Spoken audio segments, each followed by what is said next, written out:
नमस्कार and welcome to Curiously Education. दोस्तों, आज हम बात करने वाले हैं 22 नवंबर 2022 के मोस्ट इम्पोर्टेंट टॉपिक्स के बारे में। अगर आपको तैयारी को लेकर कोई भी आपके मन में डाउट्स हैं, क्वेश्चंस हैं, क्वेरीज हैं, राइट, कोई ऐसी चीज़ है जहां पर आप अटक गए हैं, हर्डल्स आ रहे हैं, तो you can feel free to write me on curiouslyeducation@gmail.com।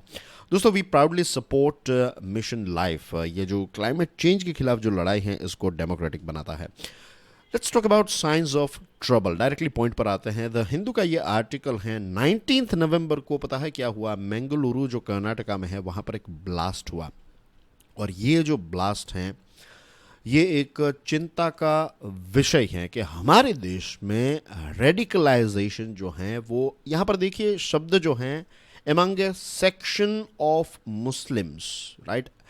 देखिए, कुछ ऐसे एजेंडाज पॉलिटिकल हमें देखने को मिलते हैं, तो कहते हैं कि सारे मुसलमान जो हैं वो इस प्रकार की एक्टिविटीज़ में जुड़े हुए हैं। That's not right. That is means factually भी इनकरेक्ट है, और जनरलाइजेशन जो है वो हमेशा सही नहीं, हमेशा क्या, ज़्यादातर केसेस में तो सही नहीं रहता है, तो ऐसा हम नहीं कह सकते। ऐसा स्टीरियोटिपिकल बिहेवियर जो है वो हमारे देश के लिए ही अच्छा नहीं है, किसी भी कम्युनिटी के लिए ये अच्छा नहीं है। लेकिन हाँ, जो यंगस्टर्स हैं, कुछ ऐसे मुस्लिम यंगस्टर्स जो हैं उनको रेडिकलाइज किया जा रहा है, और ये एक बहुत बड़ी गेम चल रही है। ये एक माइंड गेम है, ये एक आइडियोलॉजी है।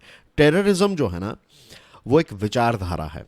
अब विचार को ख़त्म करना, विचार को मारना जो है, it is one of the most difficult thing. एक टेररिस्ट जो है उसको आप गोली मारकर मार डालोगे, लेकिन वो जो विचारधारा से टेररिस्ट बना है, तो उस विचारधारा को ख़त्म करना जो है वो चैलेंजिंग रहता है।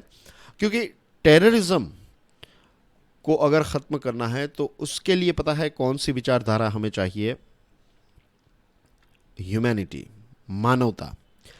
मानवता जो है वही एक ऐसी विचारधारा है जिससे हम टेररिज्म जो है वो ख़त्म कर सकते हैं। क्योंकि टेररिज्म जो है ये एंटी मानवता है, ये एंटी ह्यूमेन है। कि किसी भी, कोई भी धर्म जो है वो ऐसा नहीं कहता है कि हाँ, देखिए, कुछ ऐसे लोग हैं जो धर्म की कुछ बातों को ट्विस्ट करके कहेंगे, और हम बहुत ही अच्छे स्पीकर्स होते हैं वो, तो हम उनकी बातों को मान लेते हैं कि नहीं नहीं, उस किताब में तो ऐसा ही लिखा हुआ है। लेकिन एक्चुअल मीनिंग अगर आप समझेंगे, उस किताब को पढ़ेंगे, राइट, चाहे वो कुरान हो, चाहे बाइबल हो, चाहे भगवत गीता हो, चाहे कोई भी ऐसे ग्रेट बुक क्यों ना हो, तो उनको जब आप पढ़ेंगे, पहली बार पढ़ेंगे, तो लिटरल उसका जो मीनिंग आप निकालेंगे तो वो उसकी समझ नहीं है। आपको उसकी गहराई में जाना पड़ेगा, तब पता चलेगा कि कोई भी धर्म जो है वो ऐसा नहीं कहता है कि आप किसी की जान लो, किसी को मार डालो, धर्म के नाम पर मार डालो। हाँ, वो बात अलग है कि बहुत सारे लोगों ने धर्म का नाम ले लेकर बहुत सारे अपने काम जो हैं वो, बहुत सारे अपने एजेंडाज जो हैं वो चलाए हैं। उसके पीछे भी कुछ रीजंस हैं, उसको कहते हैं मैनिपुलेशन। और मैनिपुलेशन में फियर जो है वो सबसे ज़्यादा एक्सप्लॉइट किया जाता है। आज मैं इस फियर और मैनिपुलेशन की गहराई में नहीं जा रहा हूँ, वो अलग से एक टॉपिक हो जाएगा, हम बात करेंगे इसके बारे में, डोंट वरी। लेकिन आज वो यहाँ पर उतना ज़्यादा रेलेवेंट नहीं है। एनीवे, ये जो व्यक्ति हैं इसका नाम है मोहम्मद शारिक, और ये आईईडी यानी कि इम्प्रोवाइज्ड एक्सप्लोसिव डिवाइस जो है वो कैरी कर रहा था अपनी एक ऑटो रिक्शा में। प्रेशर कुकर में ये आईईडी था। और ये जो व्यक्ति हैं, इसकी इस्लामिक स्टेट जो हैं उसके साथ जुड़ी हुई आइडियोलॉजी को फॉलो कर रहा है, तो उसके साथ कोई लिंक्स भी हो सकती हैं। आपको याद होगा कुछ दिनों पहले हमारे नेशनल इन्वेस्टिगेशन एजेंसी के चीफ ने एक बात बताई थी। उन्होंने कहा था कि सोशल मीडिया जो हैं ये टेररिस्ट ऑर्गेनाइजेशन के द्वारा यूज़ की जाती हैं। और मैंने कई बार आपको टीपीओ समझाया है। टीपीओ यानी कि टेरर प्रोसेस आउटसोर्सिंग, कि अब टेररिस्ट ऑर्गेनाइजेशंस को अपने जो टेररिस्ट्स हैं उनको यहाँ पर भेजने की ज़रूरत नहीं, वो हमारे ही लोगों को रेडिकलाइज करके हमारे खिलाफ ही उनका इस्तेमाल कर रहे हैं। एक दूसरा व्यक्ति हैं जमी शाह मुबिन। ये जो जामी शाह मुबिन है, तो 23 अक्टूबर को कोयम्बतूर में एक कार ब्लास्ट हुआ, इसमें ये मारा गया। ये बॉम्ब लेकर जा रहा था, ये जमी शाह मुबिन। और ये जो शारिक की जो हमने बात की, जो प्रेशर कुकर जो ऑटो रिक्शा में लेकर जा रहा था, तो ये तमिलनाडु, केरला, ऐसे बहुत सारी जगहों पर इसने ट्रैवलिंग भी किया। इसका मतलब ये है कि तमिलनाडु और केरला के कुछ एरियाज़ में कुछ इसके सपोर्टर्स भी होंगे। और 21 अक्टूबर को शिवामोंगा डिस्ट्रिक्ट जो है वहाँ पर इसने एक्सपेरिमेंट भी किया बॉम्ब के साथ, और इसके 2 जो एसोसिएट्स हैं उनको भी पुलिस ने पकड़ा है। और ये जो जामिशा मुबिन है, तो इसके घर से 75 किलो एक्सप्लोजिव्स जो हैं वो बरामद हुए हैं। पुलिस का कहना यह है कि ये जो शारिक हैं तो ये अभी तो ज़िंदा हैं, राइट, इसको बर्न इंजरीज हुई है लेकिन ये ज़िंदा है, और जैसे ही ये रिकवर हो जाएगा तो इससे और ज़्यादा इन्फॉर्मेशन जो है वो पुलिस निकालेंगे। और ये जो एक्यूज्ड हैं ये मल्टीपल हैंडलर्स के साथ भी टच में था, तो ये सारी चीज़ें जो हैं इस पर भी थरो इन्वेस्टिगेशन डेफिनेटली होगी। अब किस लेवल के कॉन्टैक्ट्स हैं, ये दोनों इंसिडेंट्स एक दूसरे के साथ जुड़े हुए हैं नहीं हैं, इस पर भी इन्वेस्टिगेशन होगी।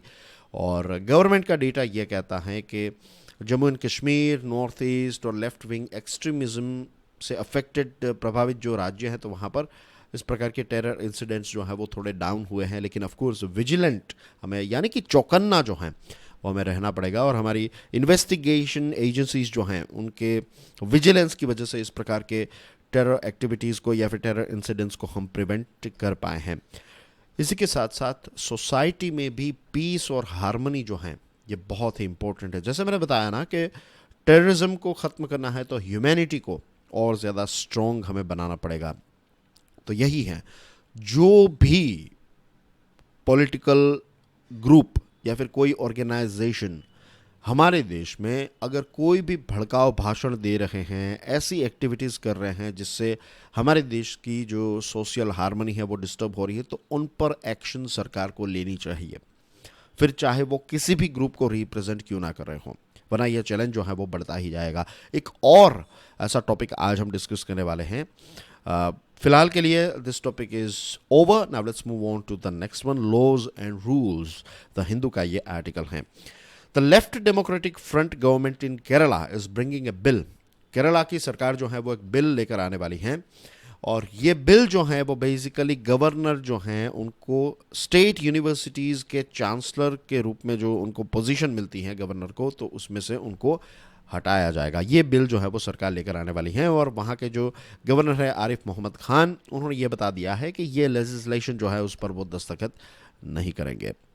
उनका कहना यह है, मिस्टर खान का कहना यह है कि ये जो चांसलर वाली पोस्ट जो है वो उनको नेशनल कंसेंसस से मिली है। गवर्नर्स जो होते हैं वो किसी राज्य के चांसलर होते हैं, यूनिवर्सिटीज़ के चांसलर, स्टेट रन यूनिवर्सिटीज़ के चांसलर्स होते हैं, तो वो नेशनल कंसेंसस से हुआ है, कोई एक सरकार के या फिर किसी स्टेट के द्वारा यह नहीं। तो उनका बेसिकली कहना यह है कि नेशनल और स्टेट गवर्नर्स मिलकर ये उनको ये मिला है, तो इसमें से उनको नहीं हटाया जा सकता। और वो तो ओपनली बता रहे हैं कि जो जैसे केरला लोकायुक्त अमेंडमेंट एक्ट 2022 पर उन्होंने दस्तखत नहीं की है, उस एक प्रकार से आप कह सकते हैं उस पर बैठ गए हैं गवर्नर कि ना तो वो वापस लेजिस्लेटिव असेंबली को दे रहे हैं ना तो उस पर साइन कर रहे हैं। Same thing goes with the university laws amendment act 2022। तो यही चीज़ जो है वो इस बिल के साथ भी होगी। इसी के साथ मिस्टर खान जो हैं उन्होंने 11 केरला यूनिवर्सिटीज़ के वाइस चांसलर्स को नोटिस पर लगा दिया है। नोटिस इन द सेंस कि आपको अभी पोस्ट जो है उससे रेजिग्नेशन देना पड़ेगा, क्योंकि हुआ ये कि सुप्रीम कोर्ट में एक केस गया था APJ Abdul Kalam technological university जो हैं, तो वहाँ पर जो वाइस चांसलर अपॉइंट किए गए थे बाय स्टेट गवर्नमेंट, तो वहाँ के गवर्नर जो हैं वो इस चीज़ से राज़ी नहीं थे, और सुप्रीम कोर्ट ने ये बताया कि यूनिवर्सिटी ग्रांट्स कमीशन के रूल्स एंड रेगुलेशंस जो हैं जो ये बताते हैं कि एक सर्च कमेटी होनी चाहिए, और ये सर्च कमेटी जो है वो UGC के रूल्स एंड रेगुलेशंस के हिसाब से जो चांसलर होते हैं उनको 3 कैंडिडेट्स के नाम आपको देने पड़ते हैं, आपको 3 नाम देने पड़ेंगे, और इसमें से कोई एक नाम जो है वो सिलेक्ट होगा। तो यहाँ पर जो ये APJ कलाम यूनिवर्सिटी हैं तो उसमें ऐसा हुआ था, सिर्फ एक ही नाम रिकमेंड किया गया था, तो इसको लेकर फिर वो उनकी अपॉइंटमेंट तो हो गई, लेकिन फिर ये इश्यू जो है वो it's basically governor versus chief minister वाला इश्यू जो है वो चल रहा है, which is not healthy for any state, isn't it. और Kerala university of fisheries and ocean studies में भी इसी प्रकार का इश्यू जो है वो अब ये केस जो है वो चला गया है सुप्रीम कोर्ट के पास। अब ग्रेजुएट्स जो हैं उनके लिए, सॉरी थोड़ी ये स्लाइड्स आगे चली गई, हाँ, जो फ्रेश ग्रेजुएट्स हैं वो वरीड हैं अपनी डिग्रीज़ को लेकर के, उनको डिग्रीज़ मिलेगी, सर्टिफिकेट टाइम पर मिलेगा नहीं मिलेगा। और स्टूडेंट्स के हित की बात करें तो इस प्रकार के इश्यूज जो हैं वो स्टूडेंट्स को भी प्रभावित करते हैं और एक राज्य के लिए भी, उसके एडमिनिस्ट्रेशन के लिए भी अच्छी बात नहीं है जब गवर्नर वर्सेस चीफ मिनिस्टर वाली सिचुएशन हो जाती है तब। लेकिन इस विषय पर हमने बहुत सारी चर्चाएं की है, तो we are not going back into those discussion, you know how it works, isn't it. अब बात करते हैं अरेस्ट डिसफंक्शन के बारे में। बहुत ही इंटरेस्टिंग आर्टिकल है टाइम्स ऑफ इंडिया का।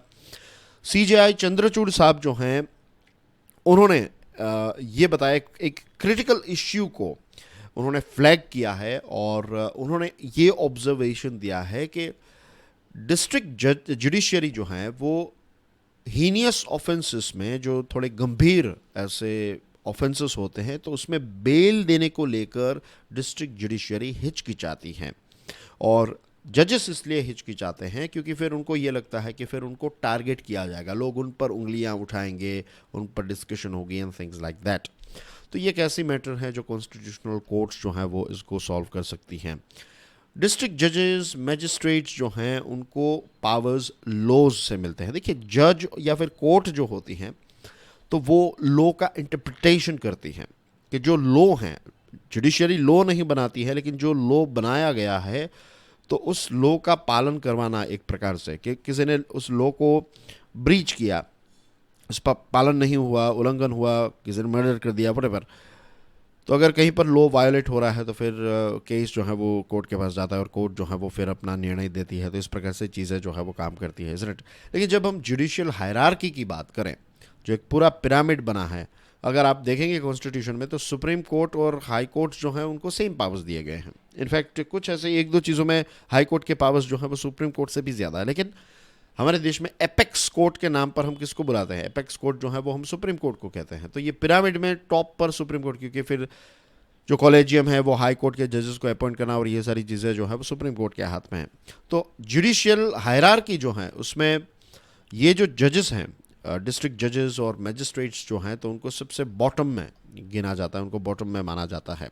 CJI also spoke of the need for bringing to the district judiciary a sense of self-dignity, a sense of dignity, a sense of self-worth and sense of confidence.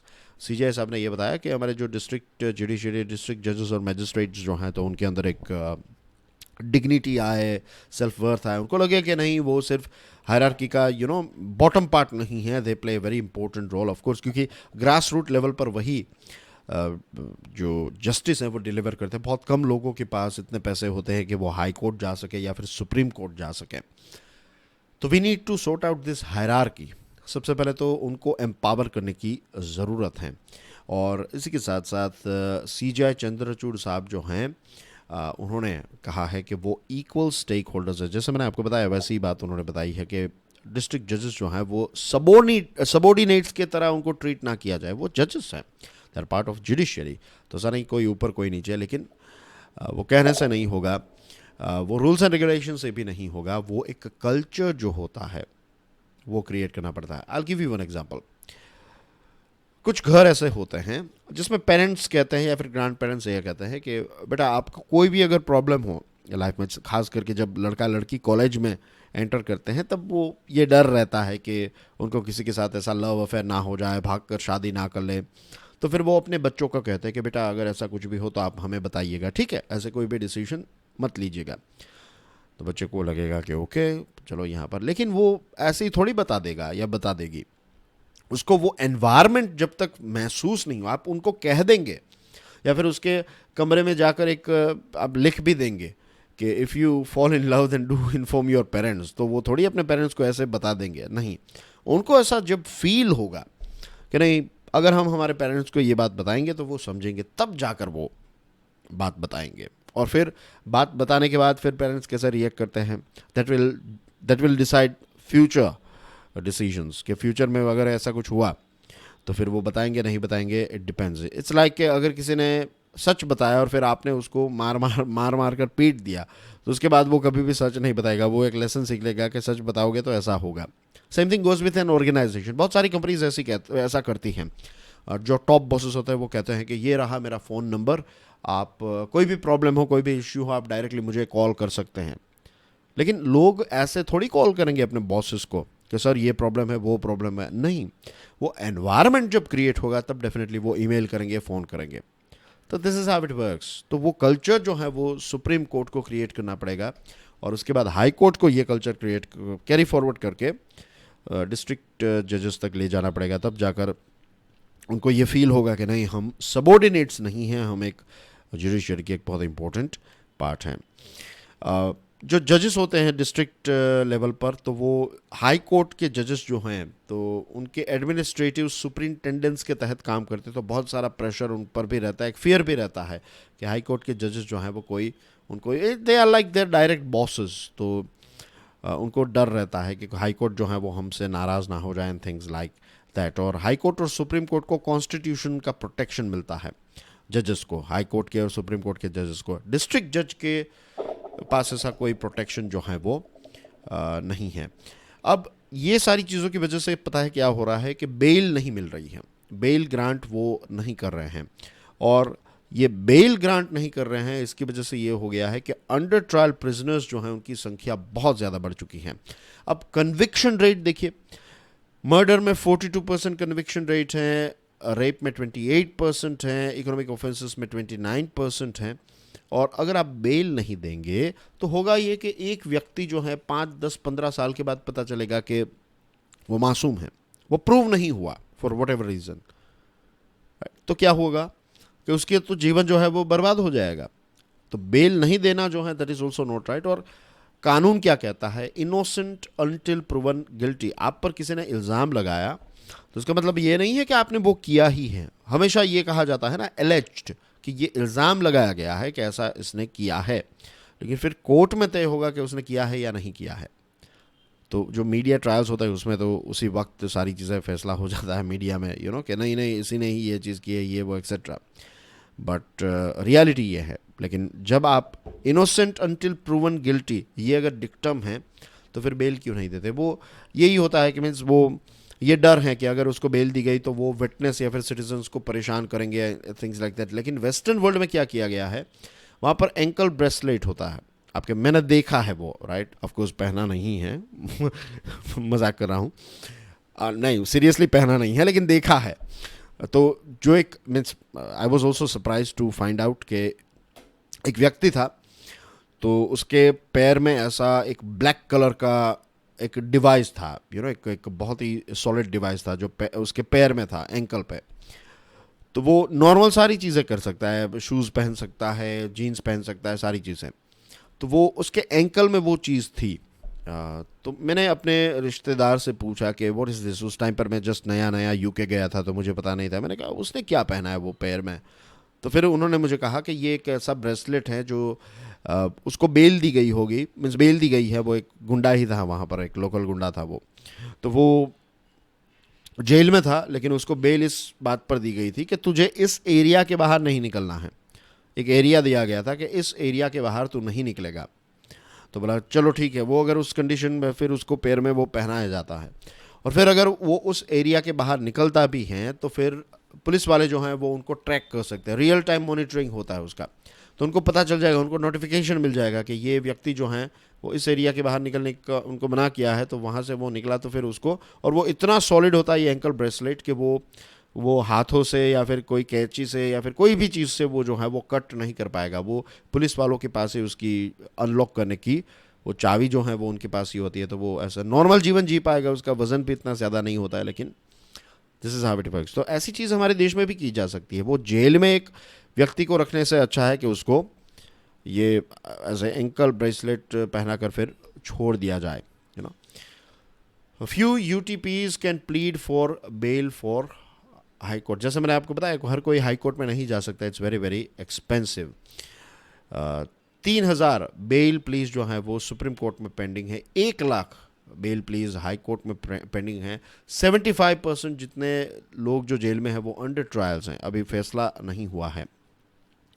तो this are the things, you know. तो इसके लिए judiciary को, bottom judiciary जो है, bottom level की judiciary, उसको और ज़्यादा एम्पावर करने की ज़रूरत है। Privacy offline, times of India का ये आर्टिकल है।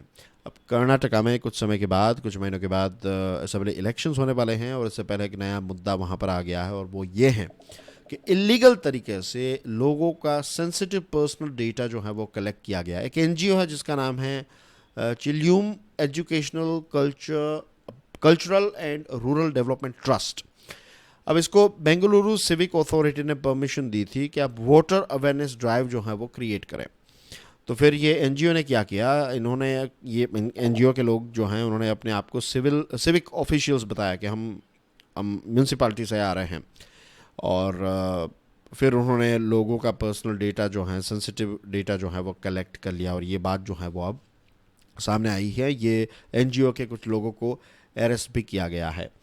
And this reminds us of personal data protection, right. अब राइट टू प्राइवेसी जो है वो एक इनएलिएनेबल राइट है, हमारा फंडामेंटल अधिकार है, और इसको सेफगार्ड करने के लिए हमें पर्सनल डेटा को लेकर एक प्रॉपर लॉ की ज़रूरत है। सरकार जो है वो एक draft digital personal data protection bill जो है ये अनवेल किया है, लास्ट वीक ही इसको अनवेल किया, और इसका लक्ष्य ये है कि एक लीगल फ्रेमवर्क तैयार किया जाए जिससे लोगों का पर्सनल डेटा जो है वो कलेक्ट और प्रोसेस किया जाए और इसको सेफली रखा जाए एंड थिंग्स लाइक दैट। लेकिन इसमें सिर्फ डिजिटल डेटा की बात हो रही है। ऑफलाइन डेटा कलेक्शन में अगर आप ऐसा करेंगे तो इसको लेकर हमारे देश में कोई रूल नहीं है। तो ये जो ड्राफ्ट है इसको और ज़्यादा एक्सपांड करने की ज़रूरत है।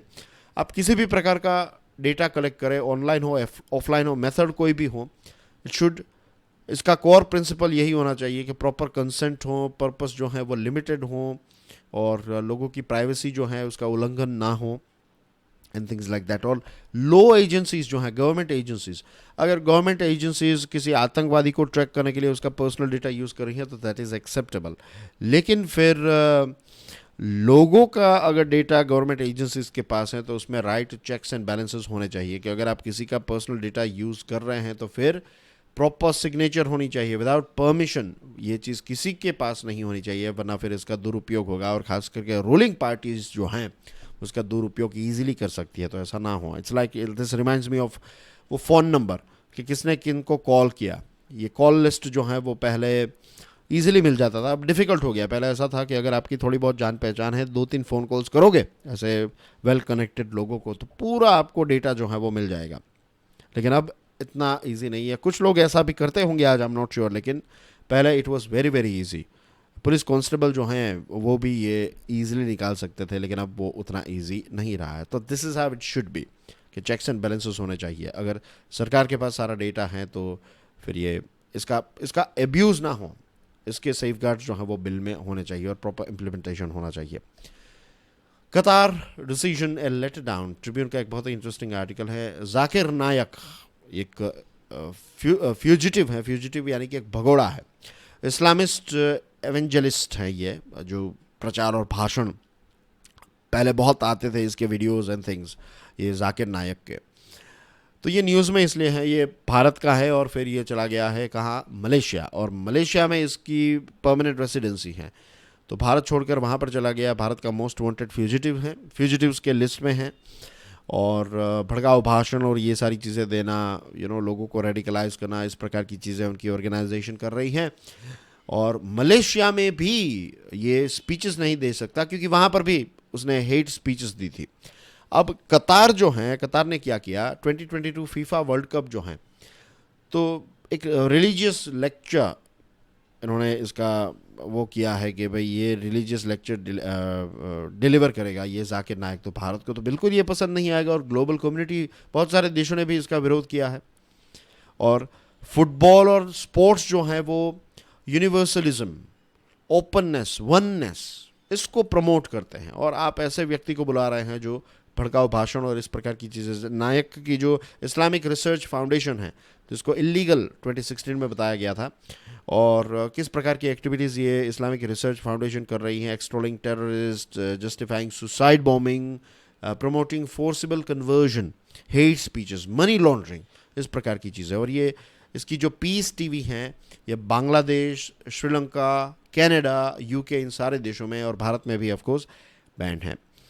कोलंबो और ढाका में जो बॉम्बिंग्स हुई, बताया जा रहा है कि ये बॉम्बर्स जो हैं वो जाकिर नायक के द्वारा इन्फ्लुएंस किए गए थे।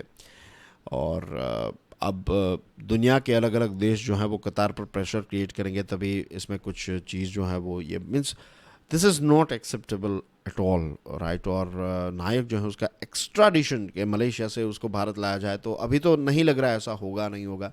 लेकिन जो मैंने आपको बताया ना कि कोई भी व्यक्ति किसी भी पार्टी का, किसी भी ऑर्गेनाइजेशन का, किसी भी धर्म का क्यों ना हो, अगर वो हेट स्पीच दे रहा है तो उस पर प्रॉपर कार्यवाही जो है वो होनी ही चाहिए, वरना फिर ऐसे लोग जो हैं वो बचते जाएंगे और फिर ये जो लोग डैमेज क्रिएट करते हैं उसको रिपेयर करना बहुत ही डिफिकल्ट हो जाता है। That's everything in today's discussion. Thank you very much. God bless you all. जय हिंद।